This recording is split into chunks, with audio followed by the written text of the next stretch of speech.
Hey, you're watching Just Hoop Talk on YouTube. Be sure to subscribe and listen to the podcast. What's going on, everybody? You are tuned in to Just Hoop Talk. You're with Justin Henry, Will Thompson, and on today's episode, what we're going to do is talk about the Los Angeles Lakers, the champion Los Angeles Lakers, 17-time champion. Can they do it again? We're going to go over if the Lakers can repeat and win another championship next year. You think they can? Do we think they can? Stay tuned. You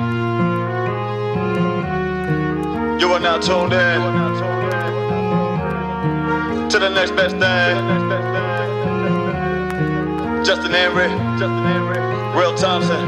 Yeah, Let's go. y'all can talk that talk, but this is just Hoop Talk. Updates on the news, analysis who's who gon' win, who gon' lose. Is it true? Is it true? This is just Hoop Talk. This is just Hoop Talk. Ball.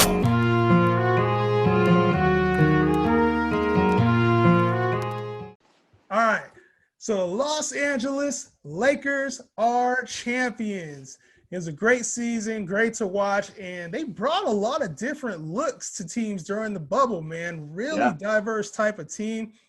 Will, what are your thoughts on just the Lakers overall, and can they repeat next season? More Laker talk, bro. This was like my worst nightmare. I love it, man. We can do this every episode. I love it. Don't let it happen. When we have our pre-recording meetings, Justin's like, hey, first things first, let's talk about the Lakers. I'm like, come on, dog. I'm just going to bring it up on random episodes, too. I sure be like little Laker drops in. We're talking about Cleveland Cavaliers next year, dude. Yeah, man. It's a struggle, man. It's a struggle. Struggle being a non-Lakers fan in the NBA. These dudes won like half of the damn championships, but, you know, it is what it is, man. So can they repeat? At times, man, they look incredible.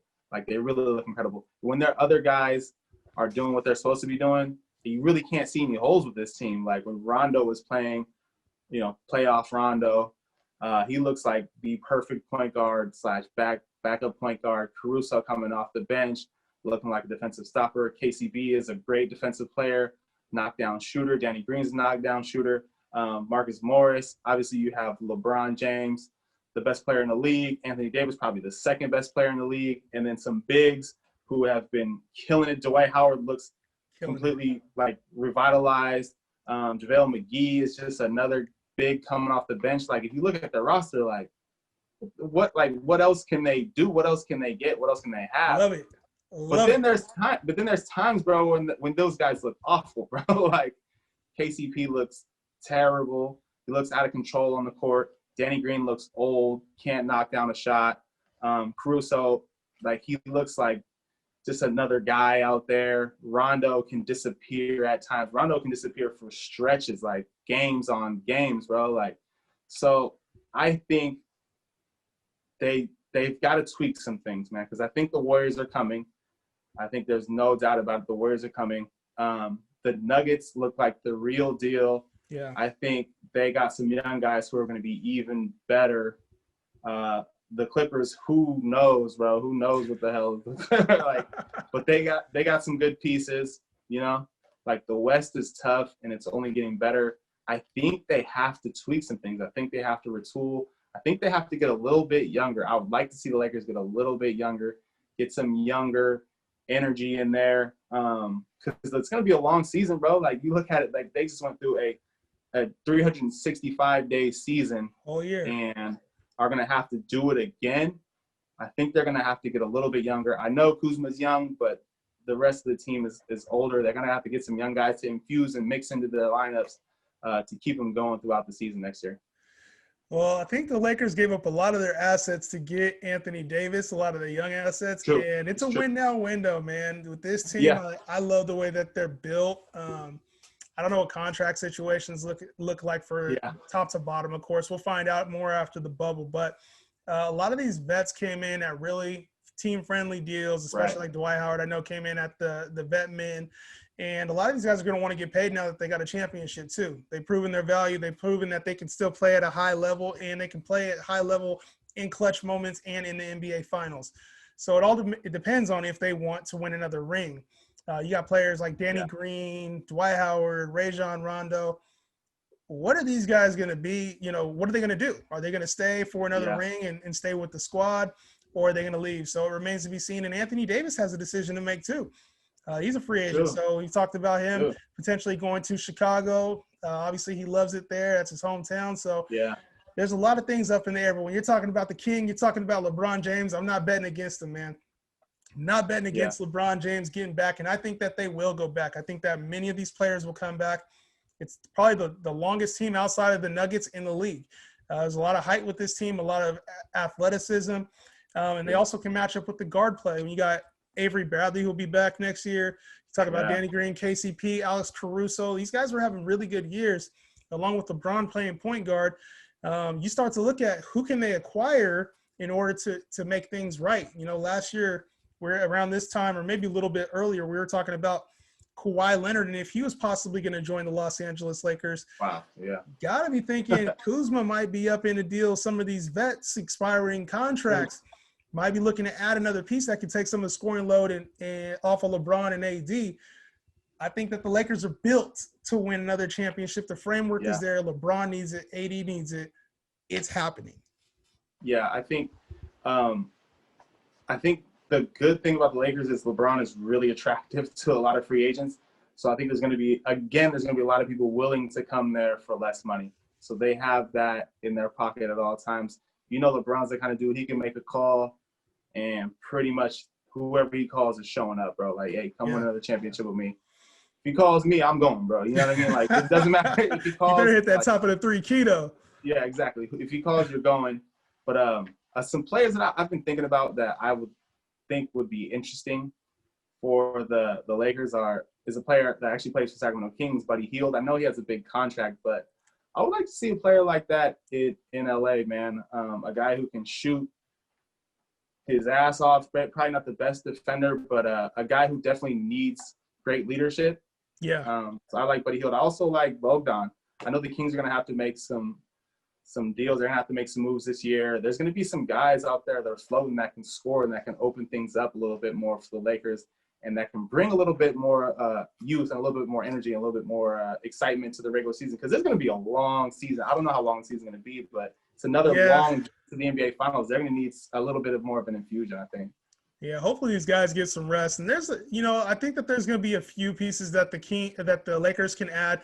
And Buddy Hield was actually at the top of my list too. Thinking of a Kuzma type of Buddy Hield swap, somebody can come in and get 20 points consistently off the bench and provide a little bit more value than Kuzma did. I also think players that are older that can come in on the vet minimum and just play their role are really effective. And one player that really sticks out to me that might do that is like a Nicholas Batum. Somebody who can play the wing, can play the point, is flexible position. So if they do a lot of the Lakers do a lot of switching, can switch off on any matchup, can hit an open jump shot. I really like Nick Batum, and I think he's been an injury-prone player, probably from taking on too many minutes, too big of a role. Yeah. And if you go to the Lakers and play 15, 20 a game on a lesser reserve role, I like what Nick Batum can do. So I think that the vet mins will start to pour in. You'll get the players who are in their mid to late 30s who haven't won a championship or haven't played at a championship caliber team, and they'll want to take the chance and come with the Lakers. Even a guy like DeMarcus Cousins might be back. Yeah, I'm really curious to see what if he comes back, that'd be even more height, even more talent on a team that already is stacked when it comes to height and talented bigs. Yeah, and he's a guy who's going to be hungry for sure, man, to get his championship action. Another guy that we talked about with the Heat is Lamarcus Aldridge. Like, there's no reason why he couldn't end up in LA as well. I'd really love to see him with the Clippers. LA, baby. Yeah, I mean, there's no reason why he couldn't end up with the Lakers.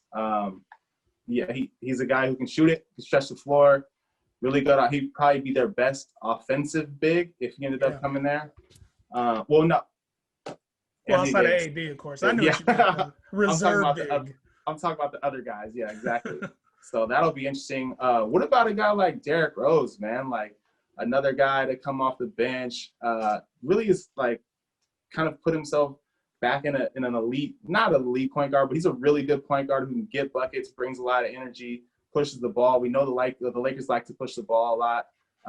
He could be an interesting piece. I know it didn't really work in Cleveland, but it could be interesting in LA. Honestly, with point guards, it's tough because when you got LeBron and you got Rondo, you know who your point guards are. And then even the other players like KCP, Caruso, you got Avery Bradley, those guys all can kind of play that combo role. It's tough when you start thinking of point guards, even though I think he would be a really good fit for that team coming in off the bench and dropping another 15 a game. It could be a really good fit. Part of the only reason I would think that the Lakers wouldn't win the finals next season is the level of talent right now in the league. We're talking about these 30-year-olds making impacts. We're talking about other tough teams in the league. The Western Conference, like you said, has really top-heavy teams in the top four. When you're talking about the Nuggets, the Clippers, potentially even like a Dallas Mavericks coming in there. Like there's a ton of tough teams that are gunning for that championship. But also the Eastern Conference is loaded too. You got, you got the Nets, you got the Bucks, obviously the Heat, the Celtics. I didn't even name drop the Warriors in the West, man. Yeah. These top teams are really loaded, and a lot of them are going to be coming for revenge. A lot of them are going to be saying, you know what, we need to get our due. And so the path that the Lakers will have to go through might even be more difficult than it was this season if they happen to win it. Yeah, and not even to mention the Utah Jazz, who are a shot away from being the Nuggets this year. Yeah. And Donovan Mitchell has really emerged as a superstar for sure. It's going to be tough, man. It'll be really interesting to see what next season looks like. I think a shorter season favors the Lakers a lot. Yes. If it's less than 60 games, if it's in that 40 to 50 game, which it probably will be, considering where we're at right now in the beginning. When is the beginning of the season going to be? We haven't had the draft, so it's probably going to be a shorter season. I think that favors the older guys on the Lakers a lot, favors LeBron a lot. So that'll play into kind of what we see from them, because it's been a grind, man. They had to grind this championship out, and to think about doing it all over again seems crazy, but we'll see, man. We'll see. Yeah, there's a lot of interesting things that could happen. A lot of picks, a lot of players, and obviously this offseason is going to be well scrutinized because there's going to be a shortened draft, a shortened offseason, not a lot of opportunities for players to show themselves because of restrictions. So we're uncertain how that's going to look. Obviously, the NBA is just coming out of a bubble. We won't have games until 2021. So we'll have a lot of time to evaluate what happens after the draft, what happens during free agency, and just other moves that teams are able to make based on the cap situation. But all in all, it's a great season by the Lakers. And in my opinion, we're going to be looking at them as the most historic franchise of all time. 18 championships coming in 2021. I'll take 17 this year. LeBron got number 4.